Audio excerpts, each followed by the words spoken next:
Está chegando no segundo ano, no segundo módulo. Segundo ano, segundo módulo.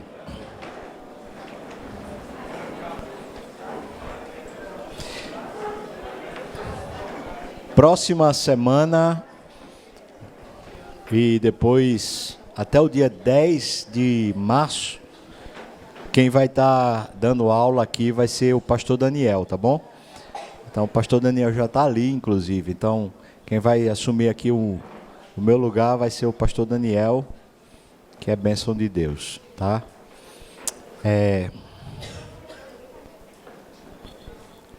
Como é que está aqui o grupo, né? Eu acho que já que a gente está reiniciando o ano, né? Ou reiniciando nossos estudos, acho que vale a pena a gente dar uma avaliada. Claro que eu não estou avaliando nem a presença necessariamente aqui na sala de aula. Eu agora tenho que tirar o óculos para poder dar os estudos. Aqui nem tanto, mas lá no templo, quando eu estou com óculos, eu fico suando, meu óculos embaça e não consigo mais ver, né? Então, quando eu tiro o óculos, eu não consigo ver as pessoas. Quem está aqui até o terceiro banco eu vejo, depois eu só vejo as sombras, né? Então não estou nem assim avaliando quem é que está, quem não está, mas assim para a gente avaliar como é que está o processo, né? Esse ano é um ano muito importante e meio que definidor dessa essência da vida. Aquela questão essencial que a gente pergunta, mesmo quando a gente não pergunta, ela está lá perguntando para a gente, é para que eu vivo? Chama-se crise existencial, né? O livro de Eclesiastes é uma grande crise existencial respondida. Não é uma crise pela crise, mas é bem respondida. E essa pergunta, ela quando respondida, ela muda a vida da gente, né? Ela define, de fato, a vida da gente. Do mesmo jeito que aquela pergunta anterior, no ano passado. A pergunta é quem é que eu sou? Que também é uma crise existencial. Uma crise existencial da identidade. Essa é a crise existencial da vocação. É para que eu vivo, né? Por que eu estou aqui no planeta Terra? Não tem sentido, né? A provocação espiritual, a provocação do próprio Deus, pelo Espírito Santo, feita por Salomão tem sentido? Eu me acordo, vou trabalhar, trabalho que só um condenado, chega no final do dia cansado, durmo, para no outro dia acordar e trabalhar. Durante o dia, o que eu faço? Trabalho e como. Depois, como e trabalho e durmo. Para quê? Para pagar a conta. E depois que paga a conta, o que é que eu faço? Eu trabalho, durmo e como. Tem sentido? Tem sentido. Aí ele fala, e quando sobra, eu ajunto. Mas eu ajunto para no final morrer e não levar. E quem é que vai gastar o que eu juntei? Tem sentido? Ele pergunta mesmo, ele faz essas perguntas lá no livro. Tem sentido? Quem é que vai gastar o que eu juntei? E quem vai gastar melhor do que eu? Ou será que vai ser pior do que eu, que vai pegar todo o meu esforço, vai jogar na lata do lixo e vai usar só em vaidade, frivolidade e ainda vai adorar o diabo? Tem sentido? O Ed Renekiewicz diz que o livro de Eclesiastes é o livro mais ácido, mais azedo, né, da Bíblia. Eu discordo peremptoriamente. Para mim, coisas que são assim, que lidam com a verdade bem bruta, bem chocosa, elas, em vez de serem azedas, elas são libertadoras. Um dos livros mais libertadores das Escrituras é Eclesiastes. Porque bota a gente diante de uma vida vazia, mas bota a gente assim para se olhar mesmo. É isso que eu quero da minha vida? É isso que você quer da sua vida? Ficar nesse ciclo vicioso, sem sentido, tendo crise e mais crise de depressão, às vezes perde o ânimo para trabalhar, às vezes perde o ânimo para estar fazendo alguma coisa para a família, perde o ânimo para estar na igreja. Mas por que perde o ânimo? Porque você não sabe por quê ou para que você está servindo, está vivendo. Você diz que não é uma questão de uma crise vocacional. É só porque eu estou cansado. Mas esse cansaço não é físico. Porque o cansaço físico, você tem uma boa noite, 2 boas noites de sono, você descansa, recupera e segue adiante.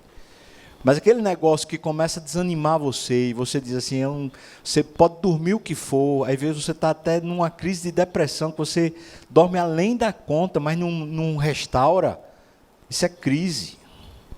E sabe, se não for a crise de identidade, ela é uma crise vocacional. É a pergunta, para quê? Para quê? Vamos lá, para que continuar casado? Um esforço danado, um me lasco todo. Para que eu vou continuar nessa jossa? Amém, irmão? Para que continuar nesse emprego? Para que sofrer essas coisas com esse patrão miserável? Para que eu continuar, sei lá, servindo na igreja? Para quê? Essa pergunta do para quê, ela é, para que eu vivo? Para quê? Eu me casei para quê? Eu fui estudar numa universidade para quê? Eu me formei para quê? Agora que eu estou numa empresa que eu trabalho, para que eu trabalho? Se eu frequento uma igreja, para que eu frequento? Se eu sou vocacionado como pastor, para que eu sou vocacionado como pastor? Mas o outro é vocacionado como diácono, para quê? O outro é vocacionado para ser líder de grupo pequeno, mas para quê? O outro é vocacionado para ser presbítero, mas para quê? Essa pergunta, para quê, é essa aqui. É isso que a gente vai ver no segundo módulo. Mas o segundo módulo não tem sentido se a gente já não tiver bem resolvido sobre quem a gente é. O que é que eu sou? O que a gente viu durante o primeiro ano, essencialmente, foi eu sou a imagem de Deus. Foi isso. Um ano todo vendo eu sou a imagem de Deus. E a gente entendeu, pelo menos eu acho que entendemos, que eu não tenho existência em mim. Eu não sou protagonista de nada. Eu sou uma revelação, uma imanência de um Deus transcendente. O Deus Espírito se revela na imagem que sou eu. Eu, portanto, sou a imanência do transcendente. Eu sou a revelação do Deus vivo. Por quê? Porque eu sou a imagem dele.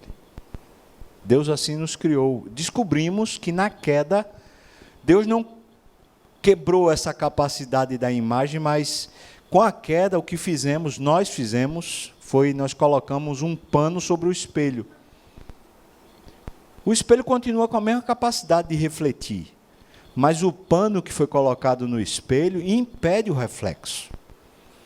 E quando põe um pano, o espelho que não reflete mais, ele não sabe para que ele serve. E ele não sabe mais para que ele existe. Sabe o que é que vai acontecer? Esse espelho, esse reflexo, essa imagem, vai tentar se definir agora a partir do que ele faz. E todo o processo da gente fazer coisas para tentar ser alguém é idolatria. É constituir imagens falsas. E Deus diz que a feitura de imagens é a própria idolatria. Então a gente pode até fazer um boneco de pau e dizer que aquele boneco de pau é agora o nosso Deus. Ou a gente faz um bezerro de ouro e a gente chama ele de Deus. Mas eu e você estamos numa fase da história da humanidade que a gente não faz nem boneco de pau, nem bezerro de ouro. Sabe o que é que a gente faz? A gente cria imagem no Facebook. A gente cria imagem no Instagram, a gente cria imagem na sociedade, a gente cria imagem na igreja, a gente cria imagem no trabalho, a gente cria imagem da gente. Ou não? Sim ou não?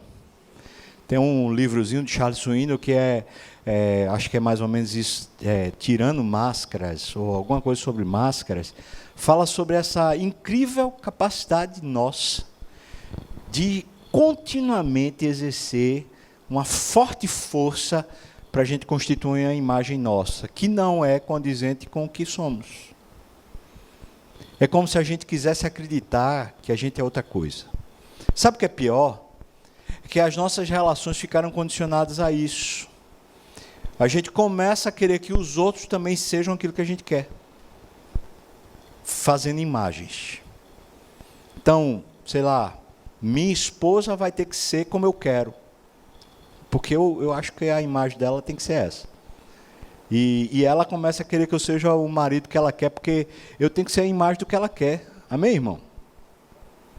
E se ela não é a imagem do que eu acho que ela tem que ser, eu começo a orar para Deus: Senhor, muda minha esposa. Amém? E Deus ouve e fala assim: ô babaca, tu estás ouvindo o que tu estás falando? Tu estás pedindo para fazer uma imagem? Tu quer que eu ouça? Aí está eu pedindo: Deus, muda a minha esposa. E minha esposa está lá pedindo: Deus, muda o meu marido. E Deus com vontade de dar cascudo nos dois. Porque nenhum dos dois se sabe. E o pior, que para além de se fazer uma imagem para si, agora se começa a fazer uma imagem nos outros também para si. Eu quero que ela seja assim para mim. E ela quer que eu seja assim para ela. Isso é a pergunta. Quem é você? Se você é imagem, eu e você entendemos que ser imagem de Deus refere-se ao fato de que a gente não tem etimologia própria. A gente não tem existência em nós mesmos. Nosso ente é Deus e nós somos teo-referente. Nós somos referência do Deus vivo. A visibilidade do Deus invisível. É isso que a gente é. Nós existimos em Deus e fora de Deus a gente não existe. Aí a gente se inventa. Entendendo isso, fica no próprio âmago do conceito, fica na própria essência do conceito, de que a gente não é protagonista. Não sendo protagonista, o trabalho que fazemos, todo exercício, labor, todo ergon, a palavra grega, né? Ergon, que diz a esse esforço. Tudo que fazemos não diz respeito à nossa reputação, nem diz respeito à criação dessa entidade, tipo assim, eu vou me tornar em alguma coisa. Mas diz respeito ao reflexo do que Deus está fazendo. Ou seja, se Deus está fazendo alguma coisa e Deus trabalha até agora, foi Jesus que disse isso, né? O meu Pai trabalha até agora e eu trabalho também. Então, se o Pai está trabalhando, eu estou trabalhando, porque eu sou reflexo do que Ele é. Ou Deus está sentado numa cadeira de balanço, com a barba branca, com um barrigão, dizendo: ai, estou tão cansado. Você acha? Já faz 6.000 anos, 7.000 anos de história, estou cansado. Não. Se Deus tiver barba branca, o bicho deve ser bonito, com a barbona branca bonita. Mas acho que não. Deus é um atleta olímpico, daqueles que não cansa, tem energia para dar e vender. Está trabalhando. E eu e você? Saímos, nos levantamos, nos movemos e existimos em Deus. E só nele. Então, esse ano, essa é a proposta. É a gente reaprender, ressignificar todo o nosso trabalho. E tudo o que diz respeito a trabalho, na Bíblia, a palavra que é usada, especialmente no Novo Testamento, é ministério. Para Deus, todo trabalho é ministério. Lavar louças é ministério. Limpar o banheiro é ministério. Pegar o saco de lixo, levar para fora é ministério. Foi trabalho é ministério, irmão. Pentear o cabelo do marido é ministério. Pentear o cabelo da esposa é ministério. Foi trabalho é ministério. Amém? Está entendido ou não? Qualquer coisa é ministério. Porque a palavra ministério é serviço. E qualquer coisa que você se move e faça é ministério. E ministério é uma palavra bíblica para tentar significar que é para Deus. Que não é para os homens. Seja mesmo eu como homem, ou seja, não é para mim. Também não é para a sociedade em si. É só para Deus. A gente vai caminhar por aí, tá bom? A primeira parte vai ser isso, entendendo o significado bíblico de ministério, que é trabalho.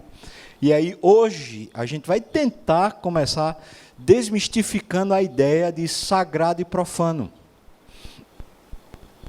Depois a gente vai trabalhar mandato cultural, mandato social, desmistificando o trabalho como ganha-pão. Ninguém mais está, se a gente é salvo, ninguém mais está debaixo da maldição, espero que não, né?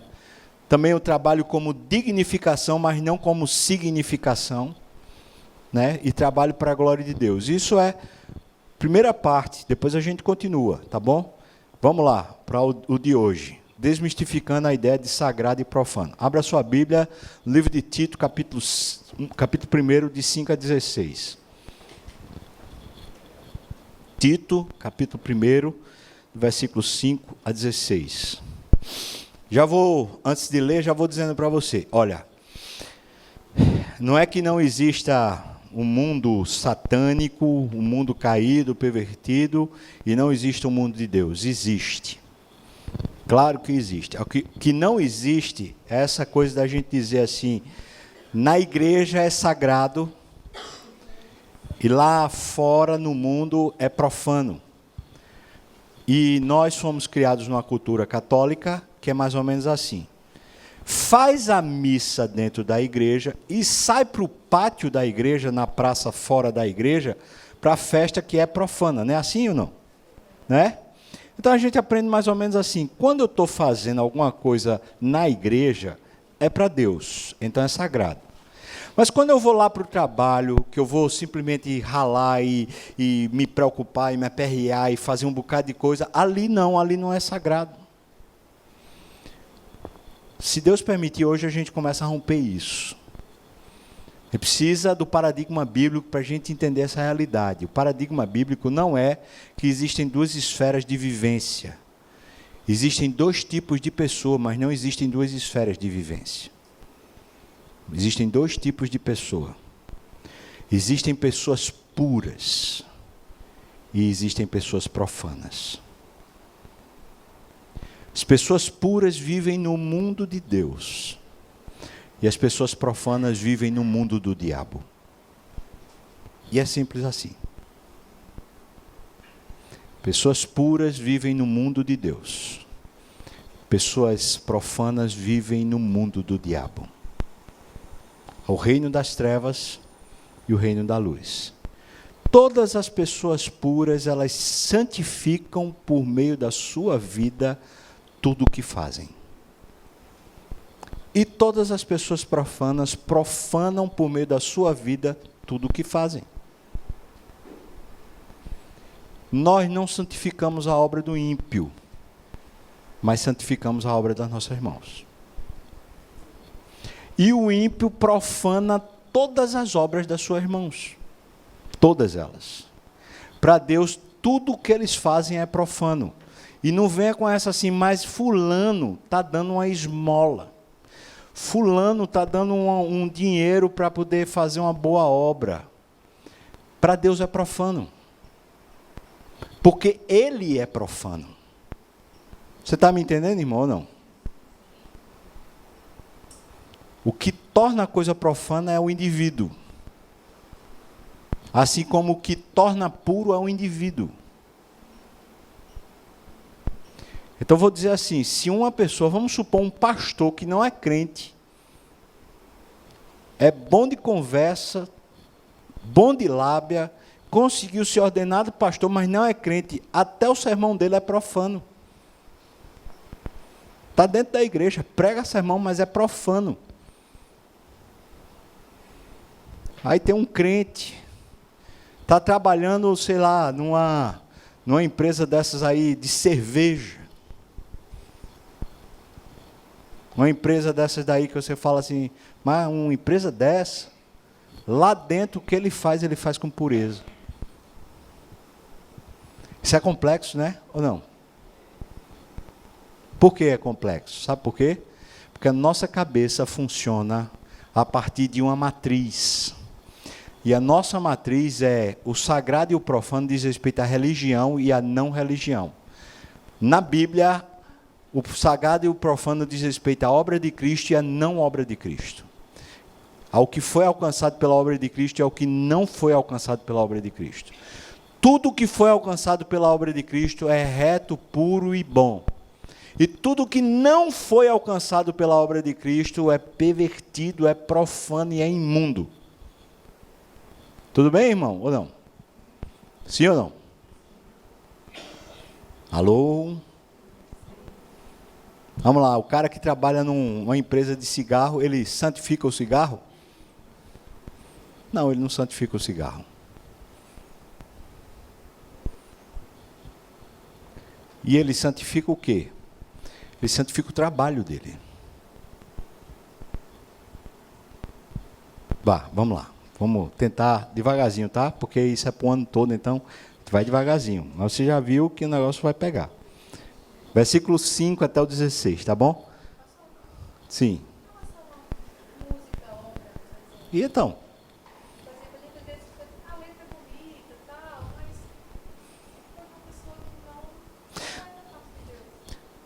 Um cantor vai lá escrever uma poesia tão linda, com uma melodia tão linda. Ele é profano? Então que a obra dele é o quê? É profana.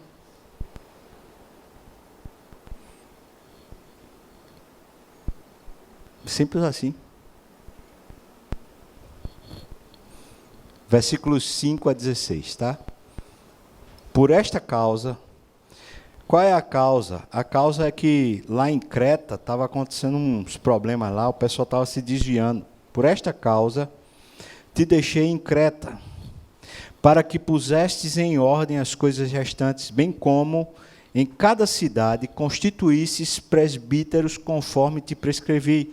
Ou seja, eu estou te deixando aí porque eu quero que você dê uma organizada, que o negócio está meio confuso.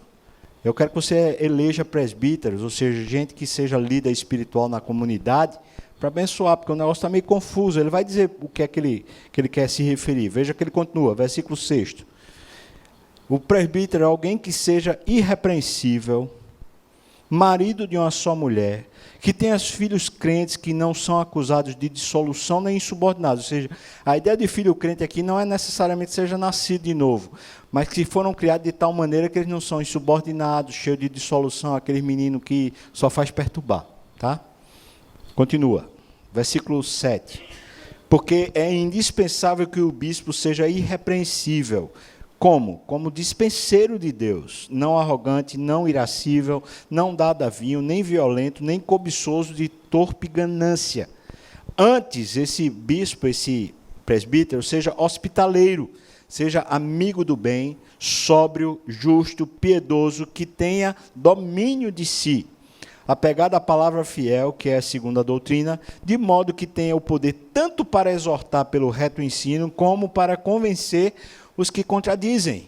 Porque existem muitos, veja qual o motivo pelo qual ele está colocando presbíteros lá. Porque existem muitos insubordinados, palradores frívolos e enganadores, especialmente os da circuncisão, ou seja, os judeus. É preciso fazê-los calar, porque eles andam pervertendo casas inteiras, ensinando o que não devem, por torpe ganância. Foi mesmo dentre eles um seu profeta, que disse: cretenses, sempre mentirosos, feras terríveis, ventres, o quê? Preguiçosos. Tal testemunho é exato. Portanto, repreende-os severamente para que sejam sadios na fé e não se ocupem com fábulas judaicas, nem com mandamentos de homens desviados da verdade. Mandamentos de homens desviados da verdade. Todas as coisas são puras para os puros, todavia, para os impuros e descrentes, nada é puro, porque tanto a mente como a consciência deles estão corrompidas. Você pode ler comigo o versículo 15? Vamos lá? Todas as coisas...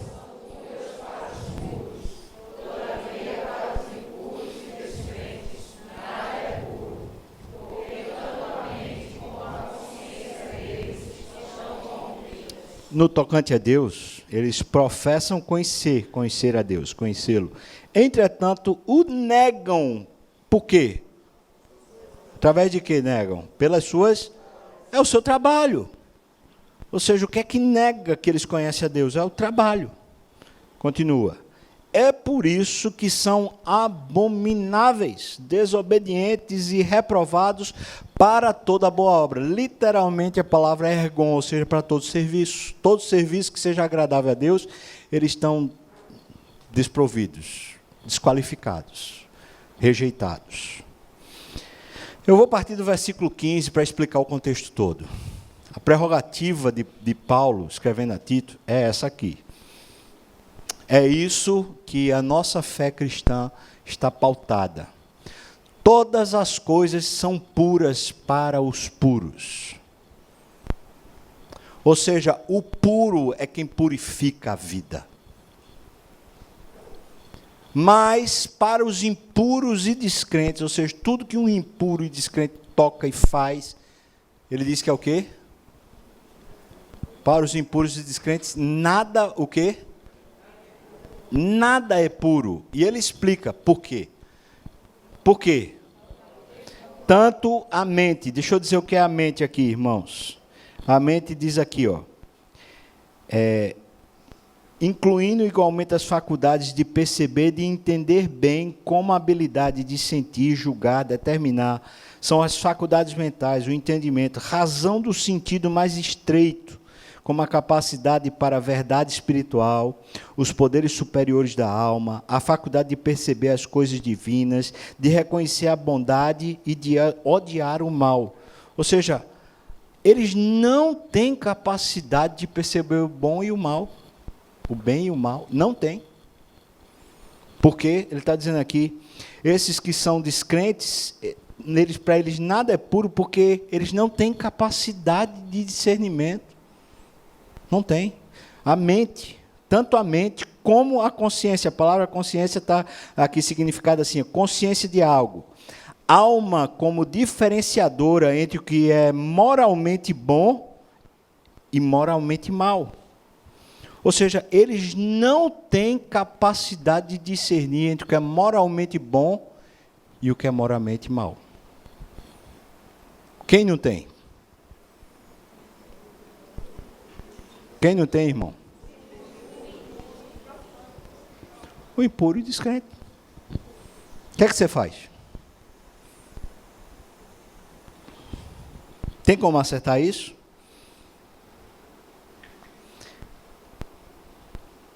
Impulsando para fazer o primeiro, ou seja, eles não têm a capacidade de fazer o que é primeiro, o que é bom, e evitar o que é mal. Não tem a capacidade. Eles não têm a capacidade de glorificar o que é bom e condenar o que é mal. Quem não tem essa capacidade? Quem é o impuro? O descrente. É por isso que até a boa obra que é feita é profana. Por que é profana? Porque é para Deus. Vê só, quem está qualificando aqui não é a obra, é Deus que está qualificando. Isso aqui é fácil da gente entender. Sabe de onde a gente precisa entender isso? Gênesis capítulo 4. Gênesis capítulo 4, você vai encontrar dois homens que são irmãos, filhos do mesmo pai e da mesma mãe, que estão indo adorar a Deus e prestar uma oferta a Deus. Caim e Abel. Deus não aceita a oferta de Caim. E Deus aceita a oferta de Abel. Mas sabe como é que Deus explica? Sabe como é que ele explica? Ele explica assim: eu aceitei Abel, por isso eu aceitei a oferta dele. Eu não aceitei Caim, por isso eu não aceitei a oferta dele. Era questão do ofertante, e não da oferta.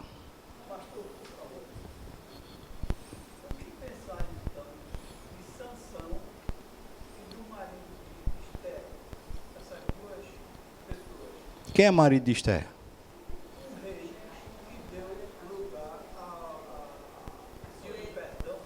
Sansão era crente.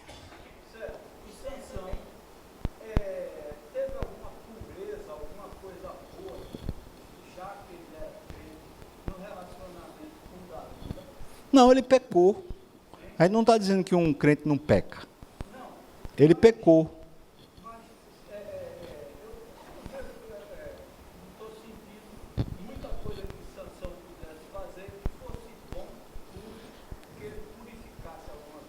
Sansão foi um juiz. Esse rei deu origem ao dia do perdão, né? E não tem nenhum registro na Bíblia. Não foi ele que deu origem ao dia do perdão, não. Foi não. Foi Mordecai. Porque ele agiu à vontade dele. Deus chama de servo. Deus chama de servo a vários homens, por exemplo, Nabucodonosor ele chamou de servo. Deus usa quem ele quer. Nem por isso o homem deixa de ser profano. Uma coisa que a gente não pode se enganar. Não entenda errado não. Deus usa tudo. E Deus qualifica tudo. Agora o que o homem fez foi profano. Uma coisa é a história toda estar no controle de Deus. Outra coisa são os homens desobedientes a Deus, o que é que eles estão fazendo? Eles estão fazendo contrário a Deus. No entanto, não perde o rumo da história, porque quem é o Senhor da história? Deus. O fato de Deus usar um homem ímpio não torna ele santo nem a obra dele. Vamos lá. Quem foi que usou o diabo para ferir Jó? Jó. Quem foi que usou o diabo para ferir Jó? Deus. O diabo ficou santo por causa disso? E a obra que o diabo fez em Jó foi boa por causa disso? Mas abençoou Jó? Abençoou. Abençoou com a perda de todos os filhos e tudo mais. Parece que é uma coisa. Abençoou.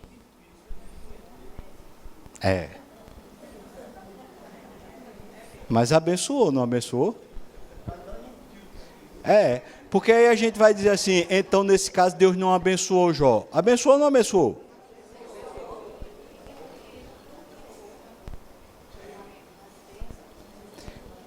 Veja só, irmãos. Deus eu não sei como explicar, mas Deus,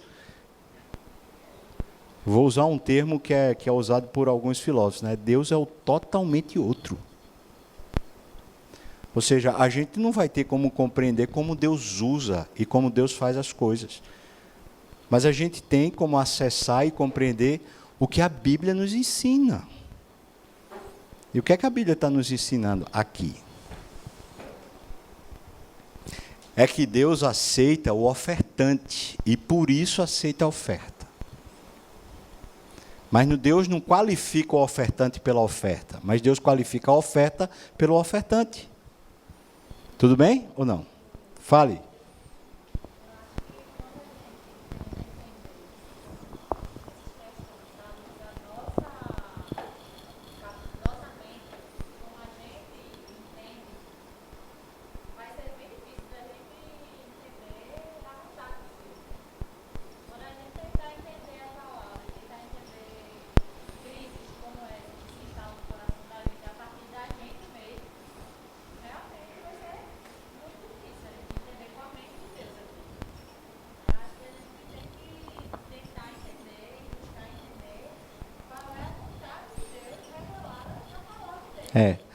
Mas assim, aqui a gente não está nem falando da vontade de Deus. Ainda não. O ponto não é nem esse. O ponto é que a gente está, já logo no primeiro encontro, a gente está quebrando uma matriz que está na sua cabeça. Sabe qual é a sua matriz? É que o que a gente faz é quem santifica a gente. A gente vai ficando bom pelo que a gente faz. A gente não pensa assim? E é pelas obras, ou sei lá. Então, se uma pessoa, por exemplo, está fazendo uma coisa boa, é porque a pessoa é boa. Aí você está sendo chocado por uma verdade bíblica. O cara não é crente, o cara é descrente, tudo que ele faz é impuro. É Deus que está dizendo, irmão, ou sou eu? Você tem que definir isso, não sou eu não, tá? Leia o texto, leia de novo, depois leia de novo. Procura uma exegese bem boa e leia de novo. E chega à sua conclusão, porque eu já tenho a minha. Essa é uma questão sua, não é minha não. Ou não? Tudo o que o impuro e descrente faz é mal. Ok.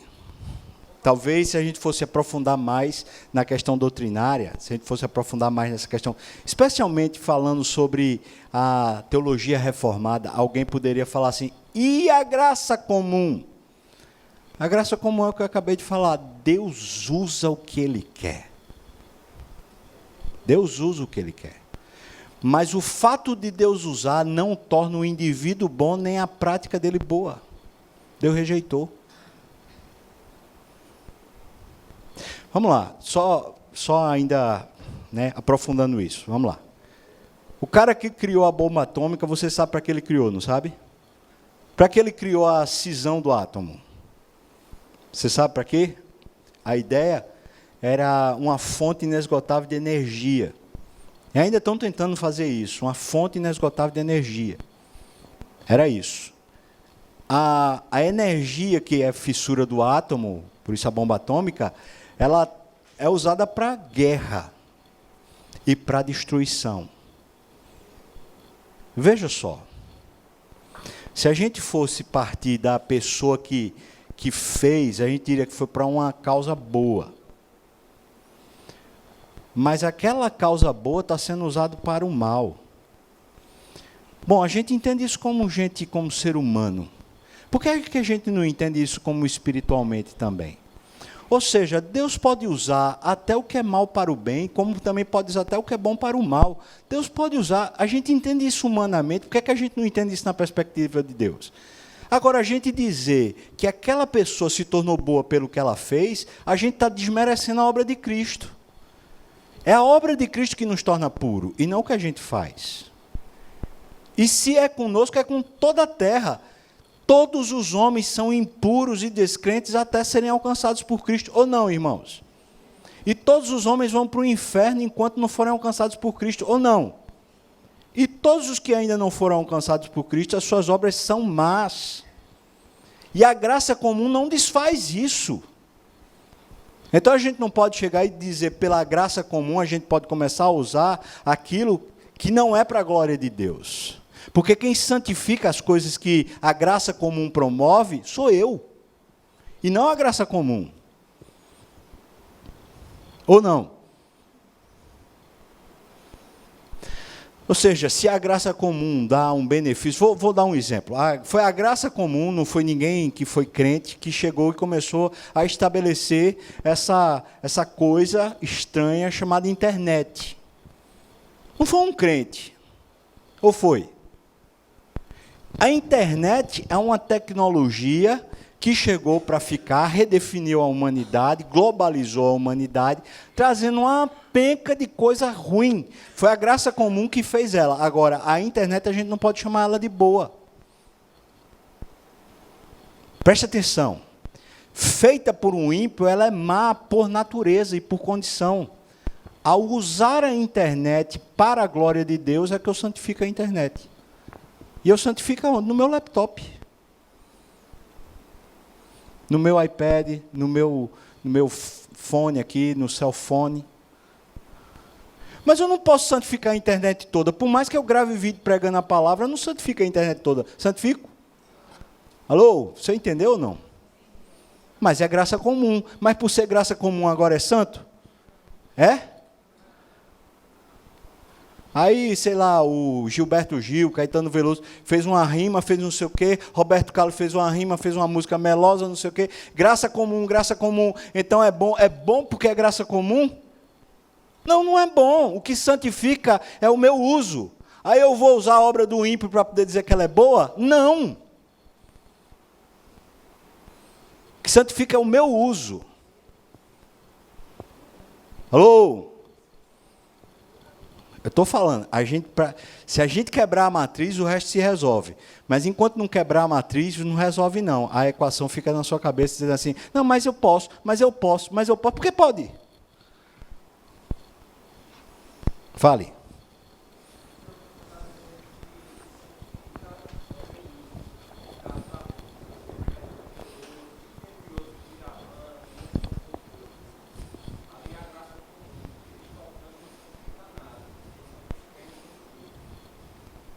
E a obra deles é impura e descrente. Você santifica a música e não a obra deles. A música deles não, porque a música deles já é profana. Você toca a sua música e ela é santa, porque é fruto de você, que é filho de Deus. Não, o problema é esse. Quem é que mediu se a letra feriu ou não a Deus? Se ele está dizendo que o descrente faz é impuro. Não, não a obra dele, você santifica a sua obra. Como é que eu vou santificar a obra do outro? Eu sou Cristo agora, que santifica a obra dos outros? Pergunta a ele.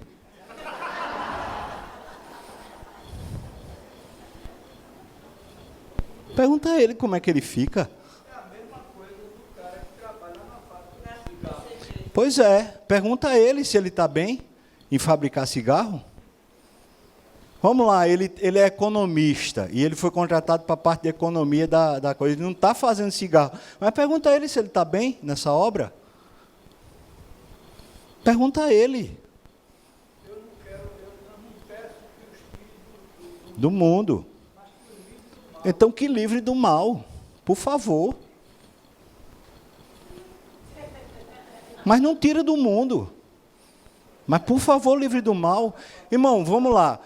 Veja, vamos lá. Aí alguém é contratado para ser, sei lá, o contabilista de uma gangue. Mas ele não vai fazer assalto, não vai roubar, não vai desfalcar dinheiro nenhum, mas ele só vai arranjar um jeitinho para o dinheiro ficar limpo. Amém, irmão? Por que não amém? É só contabilidade. E o outro não é não? Não, peraí, é a lei dos homens agora. existe uma coisa legalizada. Mas aqui está aqui. É disso que a gente está falando. Onde é que está a matriz? Onde é que está a sua, entenda, não é você não, é nossa. Onde é que está a nossa matriz? Está aqui, ó, versículo 15, o que é que está lá descrito? Eu sabia que o negócio ia pegar, mas sempre pega, irmão. Porque está quebrando a matriz da gente, e para quebrar a matriz da gente é confuso, é ou não é?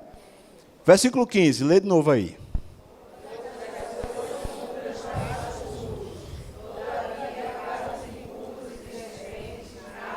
Por que não é puro?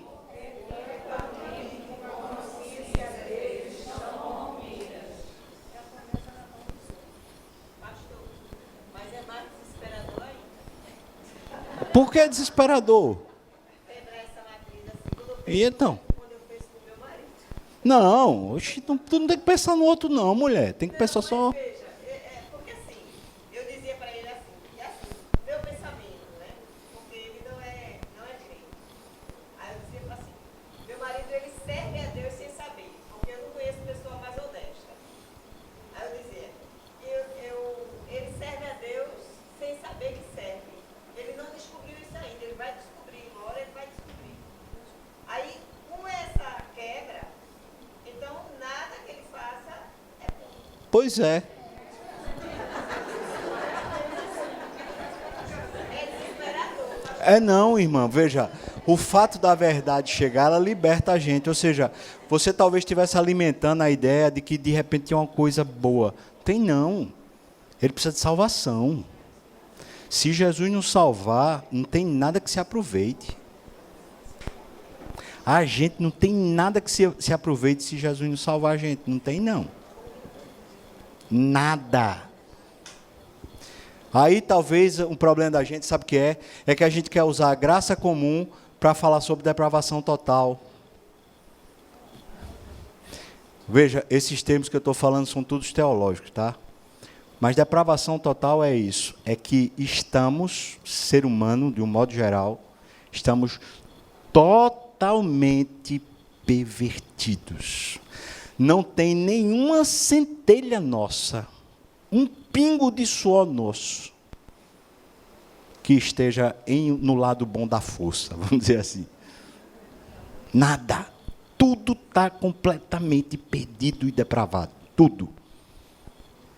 Martin Lloyd Jones diz assim: até a oração mais penitente está recheada de impiedade. Se Cristo não santificar, não tem nada santo, irmão. Ou você acha que tem? Tem alguma coisa ainda boa?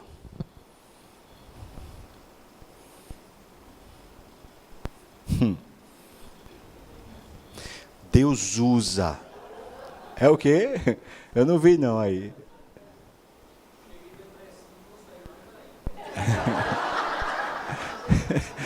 Ficou depressivo.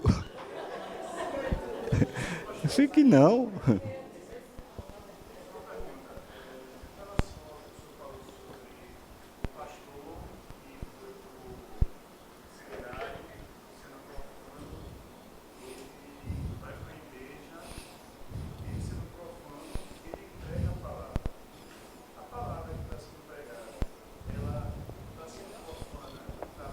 Ela está sendo profanada. Veja só, a palavra, ela é por si só. Ela não depende da gente, não. É a palavra de Deus. A gente não está lidando, quando fala da Bíblia, a gente não está lidando com um ser inanimado feito música. Música você leva para onde você quiser, a palavra não. Ou seja, você pode estar profanando a palavra de Deus. Mas a palavra tem vida própria, ou não tem? Ela vai alcançar o fim que eu desejar, diz o dono da palavra, ou não? Entendeu? Mas o cara pregando, vê só, um cara que não é crente pegando a Bíblia, mesmo que ele pregue com fidelidade, ele profana. Porque é o ofertante que santifica a oferta. E não a oferta que santifica o ofertante.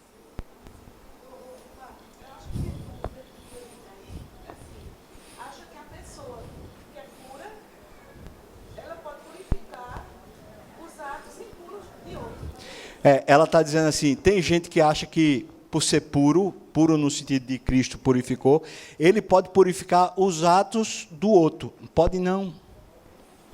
Quem pode purificar os atos do outro é Cristo. Deus não deu, na conversão, Deus não deu poder a ninguém para santificar o outro. Ou deu? Você imagina se a gente pudesse santificar por alguém? Quantos pais e mães não se santificariam pelos filhos? Sim ou não? Mas não pode, ou pode? É por isso que a música profana vai ser profana. Vai ser profana, porque é profana fruto dele. Não é fruto da letra, ou fruto da música, ou do jeito, ou da dança que faz. Não, é fruto porque é fruto da profanação. O fruto da profanação é profano, ou não? Você faz o quê com o que é profano?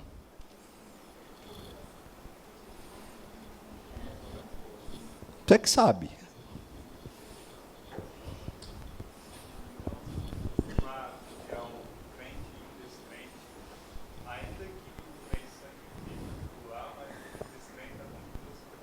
Continua ou não? E aí ele disse, pode alcançá-lo pelo exemplo, mas só a obra de Cristo é que vai santificá-lo, ou não? É.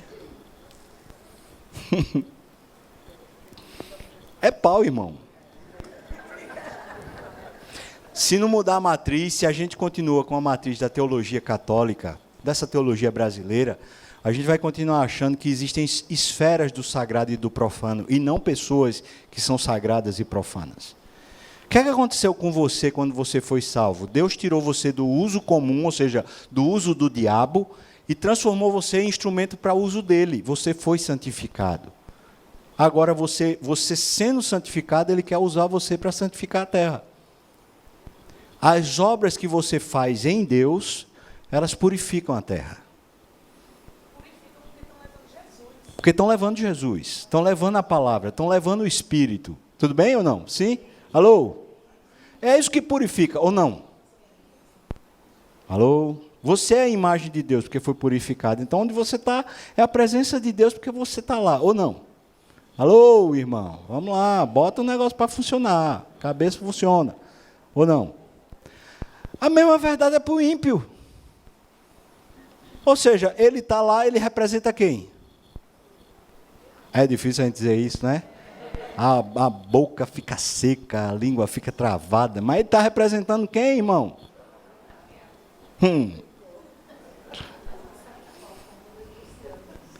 Ah, mas o bichinho tinha tanta boa intenção.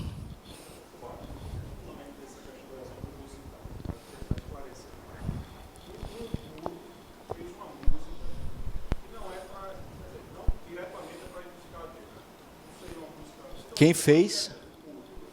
Puro? Sei.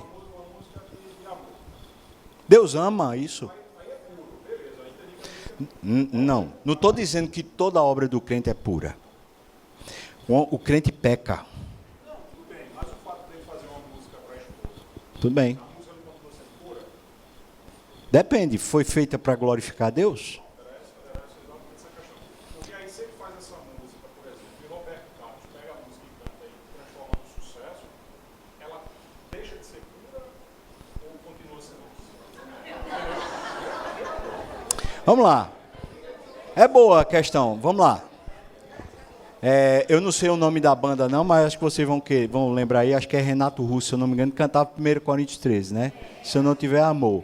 Por que é se eu não tiver amor? É de onde? É palavra de Deus, tem poder nela mesma. Ou não tem? Tem, acabou-se, morreu o boi. A melodia é, o que ele fez é. O autor é profano, é. É. Aí você vai querer? Você é que sabe. Agora, não é melhor você pegar um outro que escreveu a melodia disso e fez para a glória de Deus? Tanto a melodia como a letra? Você é que sabe. Eu estou querendo só mudar a matriz. Veja, e não estou querendo que você concorde comigo, não. Eu quero que você olhe na Bíblia. E se a Bíblia estiver falando isso, irmão, você, a partir de hoje, é indesculpável. Ponto. Porque está na Bíblia, não é minha opinião, não. Mas ao mesmo tempo você também pensou, a gente se olha assim, de uma forma tão desmerecida da graça de Deus, aí às vezes quando a gente assim, olha nossas falhas, a gente também pensa naquele momento, Deus não nos recebe, dá aquele sentimento como se fosse antagônico também, né? O contrário, pelo fato da gente ser de Deus, a sensação que dá é que nós não somos pelas nossas obras, entende? Nós não somos pelas nossas obras. Mas essa sensação que dá, porque muitas vezes tem esse pensamento que o que purifica são as minhas obras. Pois é, e aí a gente precisa cortar essa matriz. Precisa. Aí vem, por exemplo, vamos lá, a gente aqui está pegando um campo que eu sei que o bicho pega, que é esse campo das artes, né? Aí a gente fica, meu Deus, e isso, como é que eu faço aquilo, não sei o que lá, ai. Aí, irmão, vê só, sabe por que Deus chamou você para o discipulado? Deus chamou você para o discipulado para você, a partir da Bíblia, começar a fazer melhores escolhas para a sua alma. Maturidade, é interessante, recentemente eu vi uma pessoa falando assim, você não é maduro? Se não é maduro, então, se é maduro, você entende. A gente puxou, você não vai tropeçar. Você não é maduro? Se é maduro, então você entende a gente para um barzinho. Você não vai tropeçar, isso é um casal conversando. E a pessoa estava desesperada porque falava assim, eu sinto um vazio, eu me sinto pecando quando eu vou para esses lugares. Pessoal, maturidade não é você passar a pecar com a consciência limpa. Escolher ambientes pecaminosos com a consciência limpa. Não, mas está tudo certo, eu estou maduro. Esse maduro está beijando o diabo. Que maduro da praga é esse? O que é maturidade? Uma pessoa madura é que ela começa a fazer escolhas mais sensatas, ou não? Começa a discernir o certo, mas vê, a nossa maturidade vem pelo discernimento que a gente tem a partir da Bíblia, e não a partir do nosso interesse. Se a gente está caminhando com Cristo, o que a gente está fazendo, essencialmente já não sou eu mais quem vive, é Cristo que vive em mim. Essencialmente a gente está dizendo assim, eu me nego. Quem quiser vir após mim, dia após dia, faça o quê? Negue-se a si mesmo, tome a sua cruz e siga-me. Bom, se a gente está amadurecendo, a gente está se negando, ou não? Ou agora que a gente vai conhecer na Bíblia, a gente vai dizendo, agora eu posso. Posso o quê?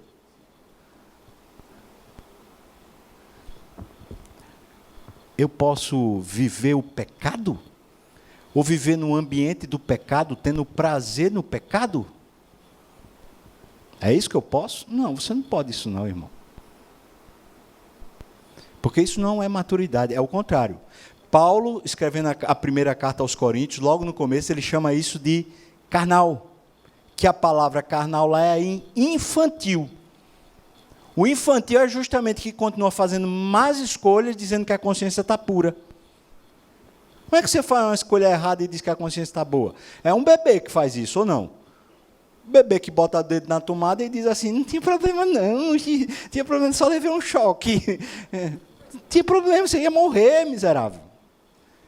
Mas ele continua dizendo que não tem problema. É um bebê. Ou não? Alô? Ai, irmão, eu sabia que o negócio ia pegar. A gente nem andou no texto. Vamos lá, vamos tentar andar no texto. A gente leu o texto aqui. Eu queria ver com você o sagrado. Depois o profano. Veja o sagrado, ele coloca as qualidades. E veja que ele está dizendo assim, aqui nos cretenses existe um problema muito sério, é que eles são preguiçosos e eles são libertinos, pra caramba. E essa vida de libertinagem e preguiça, ela desonra a Deus. Então eu quero colocar presbíteros aqui, para que essas coisas comecem a se organizar. Mas é necessário que os presbíteros sejam sagrados. Sagrados aqui é no sentido de que foram santificados pela obra de Cristo, ou seja, foram separados. Palavra sagrado significa separado do uso comum, tá bom, irmão? Tá? Para você não confundir sua cabecinha aí e ficar pensando que ele é aquele anjinho com uma auréola assim na cabeça, tá? Ok? Vamos lá. Quais são as referências que ele diz? Primeiro, irrepreensível como dispenseiro de Deus. A palavra irrepreensível é que ele não pode ser julgado no sentido que ele não dá margem a isso. Ele não dá margem a ser julgado pelo uso da dispensa de Deus. Ou seja, ele pega o que Deus quer servir e ele serve. Ele não fica com medo de servir sei lá, uma comida que seja mais robusta. Tudo bem? Alô? Sim ou não? Entenderam? Segunda qualidade, diz não irascível, você não é inclinado à ira. Terceira qualidade, não dada ao vinho.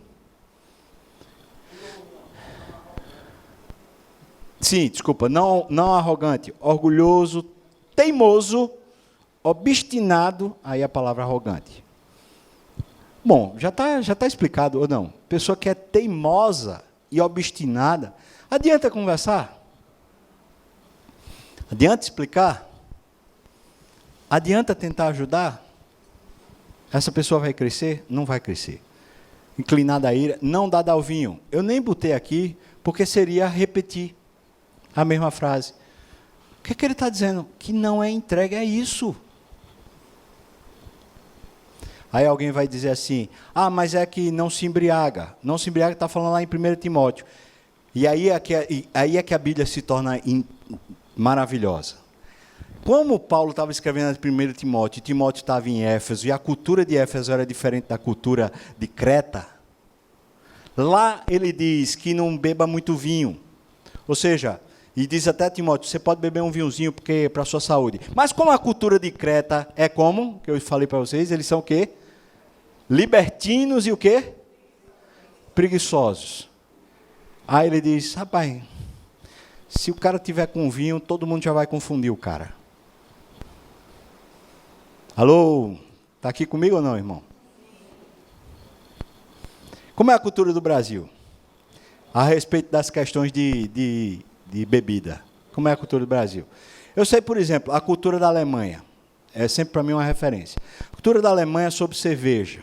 A cultura da Alemanha sobre cerveja é que a cerveja para o alemão é como se fosse refrigerante para o Brasil.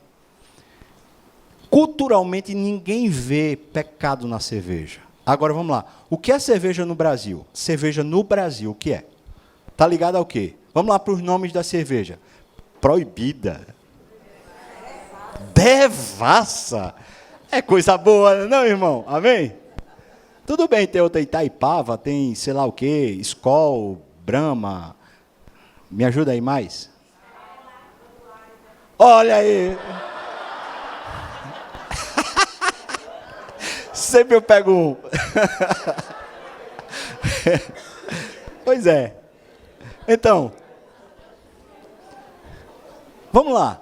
Na nossa cultura, a imagem de cerveja está ligada ao quê, irmão? É safadeza, desculpa, mas é. Ah, não, mas é socialmente, é só ali. Eu não me embriago.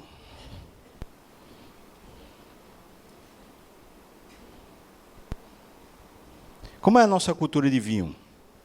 Eu diria que existem vários Brasis. Vai para um Brasil do Rio Grande do Sul e vem para um Brasil de Pernambuco. A esfera é diferente, ou não é? É, irmão. É. Uma cultura mais europeia, ela é muito mais resignada, muito mais cheia de compostura, de regra. O vinho ocupa um espaço. Na nossa, que é muito mais libertina, que espaço ocupa? Toma o espaço. Vamos lá, vou continuar, tá? Então, não dá o vinho, aí depois diz assim, não violento, ou seja, aquela pessoa que é contenciosa, aquela pessoa que é briguenta. Está o sinal aqui de pessoa que é pura. Ou seja, não é uma pessoa briguenta. Continua. Não cobiçoso de torpe ganância, ansioso pelo lucro ilegítimo, ou seja, ganancioso pelo dinheiro. A ideia de lucro ilegítimo é alguém que é ganancioso por dinheiro. O lucro ilegítimo é dinheiro. Então, é uma pessoa que trabalha para ganhar dinheiro. É torpe essa pessoa. Não é santa. Porque um santo não trabalha para ganhar dinheiro. Com quanto ganhe. Mas ele não trabalha para. Tudo bem ou não, irmão? Alô? Sim? Vamos lá. Antes ele é hospitaleiro, ou seja, é generoso para as visitas que recebe. Amigo do bem, ama a bondade, sóbrio. Que é uma pessoa sóbria aqui? Freia os próprios desejos e impulsos. É autocontrolado, é moderado. Isso é o santo, que está santificando a terra. Depois ele continua, justo, reto, justo, virtuoso, que agrada ou que guarda os mandamentos de Deus. Piedoso, a palavra piedoso é purificado de pecado. Livre de iniquidade, observando religiosamente cada obrigação moral. É alguém que é santo, puro, portanto é piedoso. Literalmente a palavra piedoso significa alguém que anda com Deus. Essa pessoa está santificando a terra.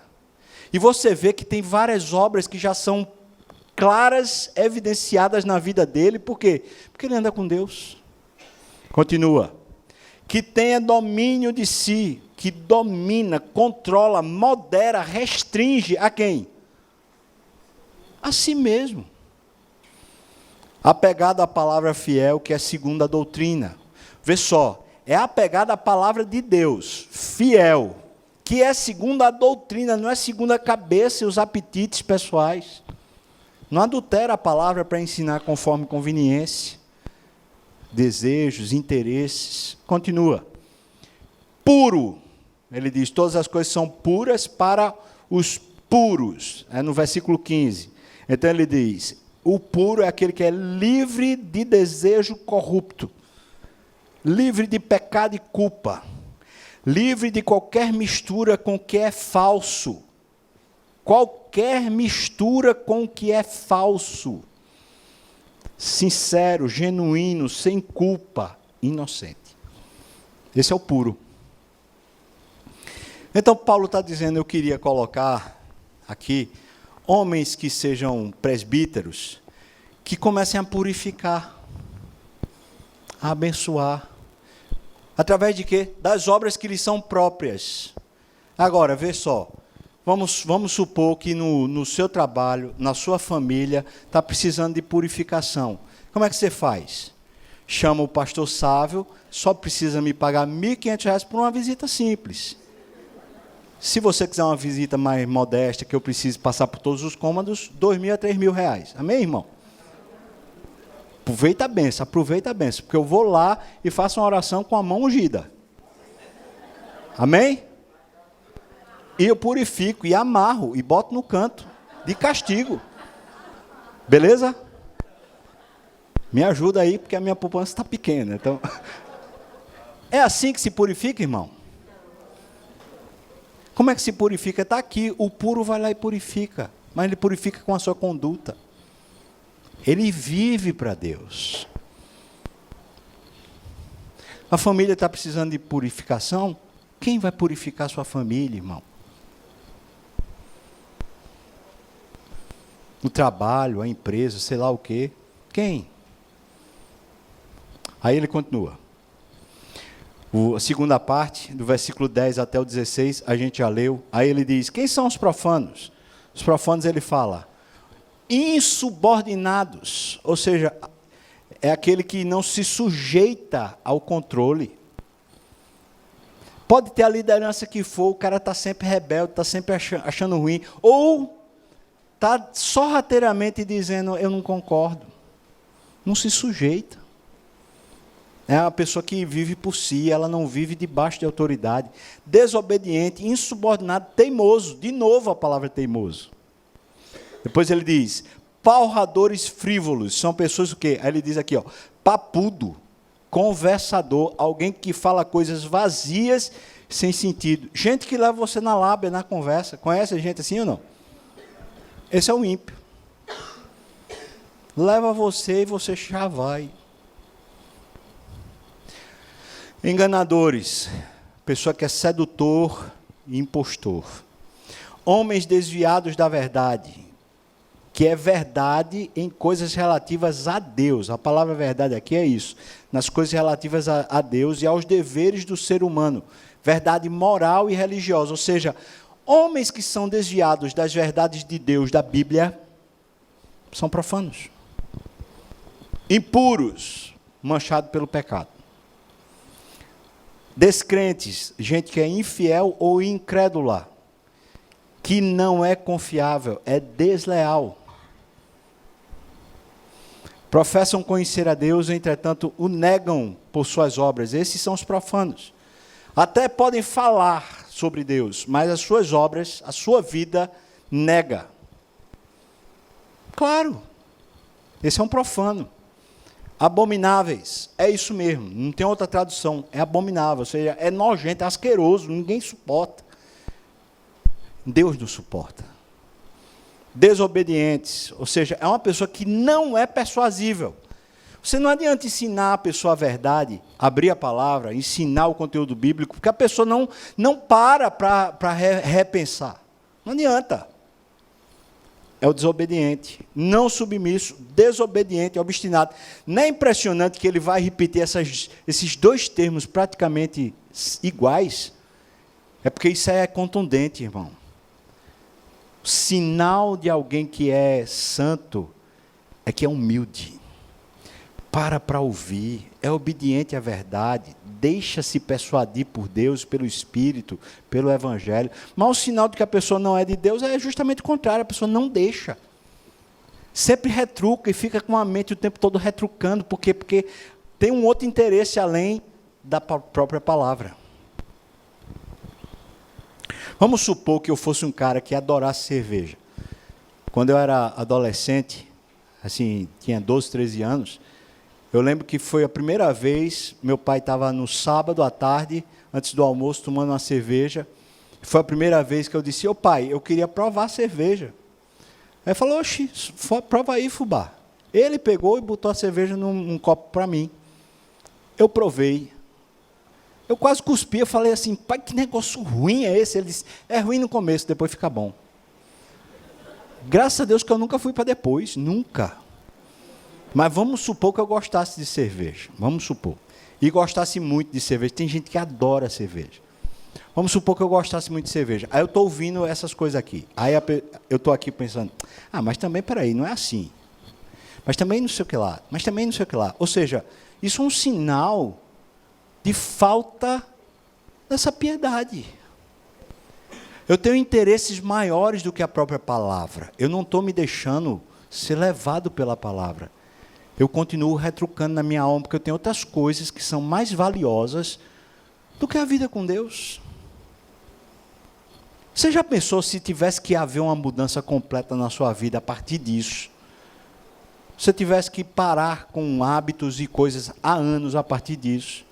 A minha pergunta seria: e se é Deus falando com você, não vale a pena? Por isso eu lhe desafio. Irmão, não vá pela minha conversa, mas abra a Bíblia. E sem manipular a Bíblia, sem você fazer uso conforme o seu interesse da Bíblia, se detenha na palavra e deixe ela falar com você.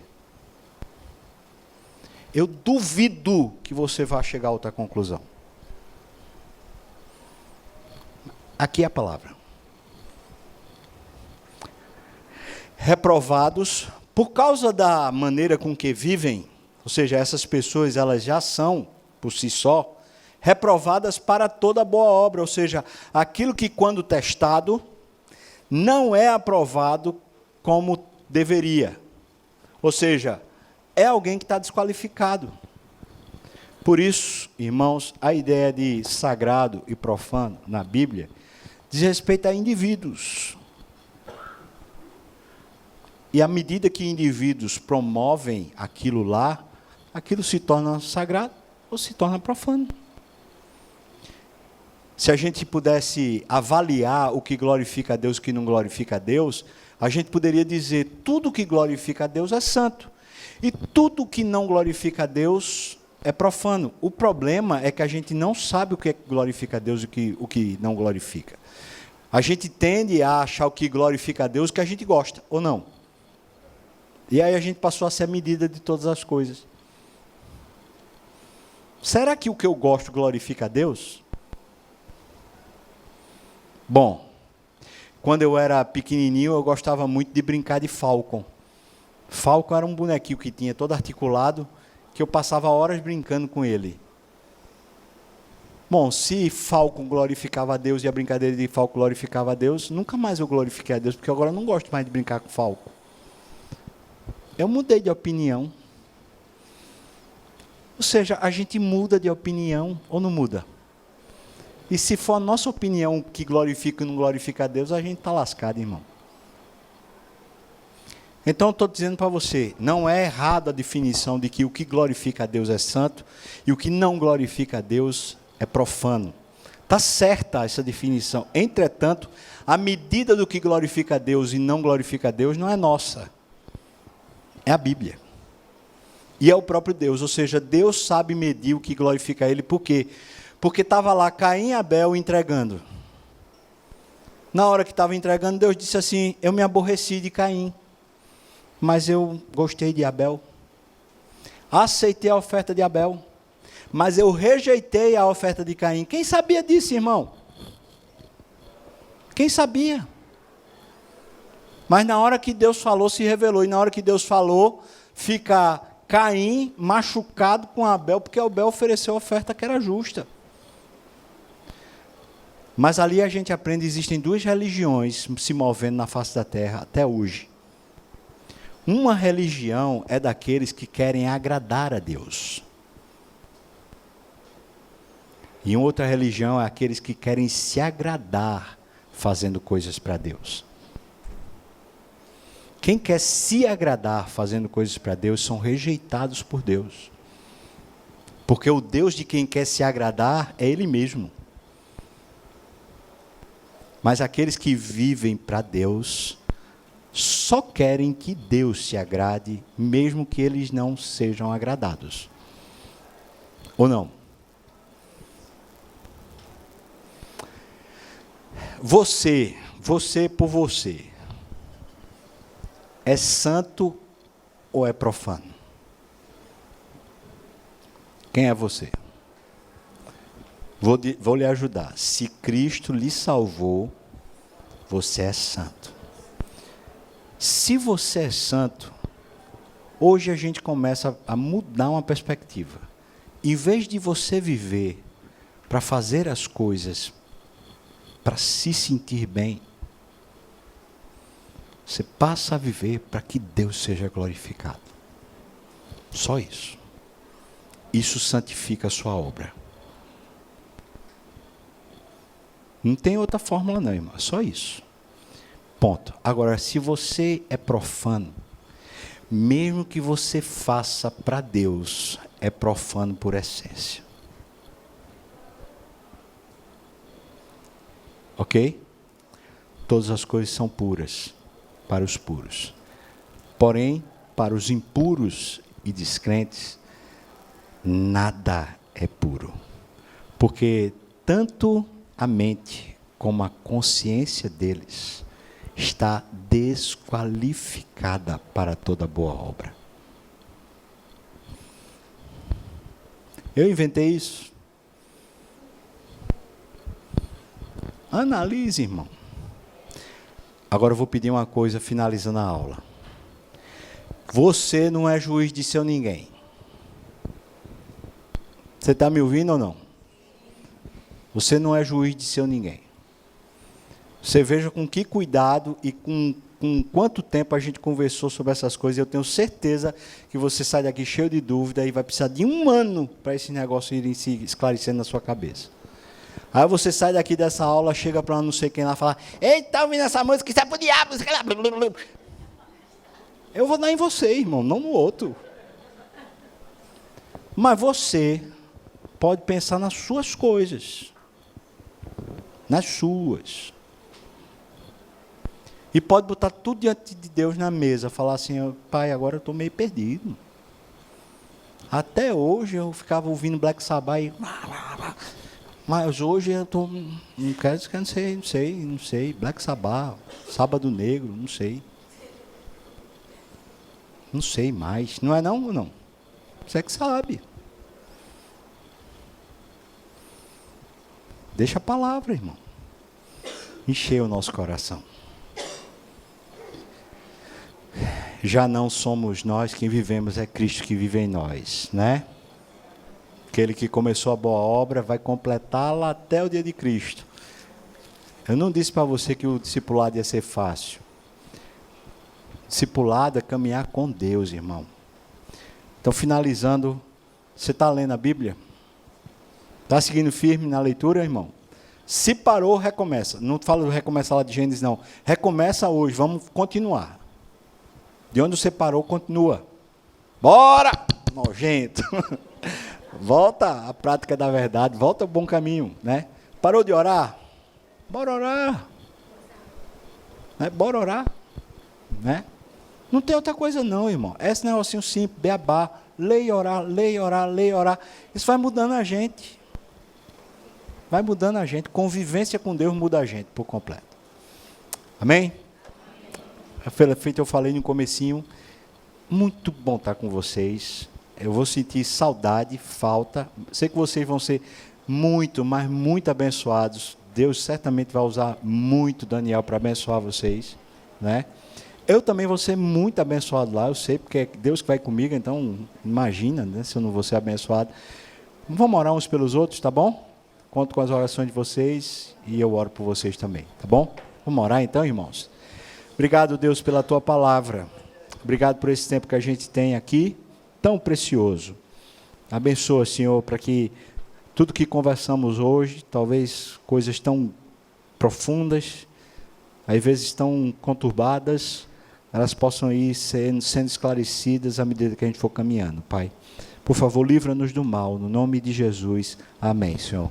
Amém, irmão. Vamos lá.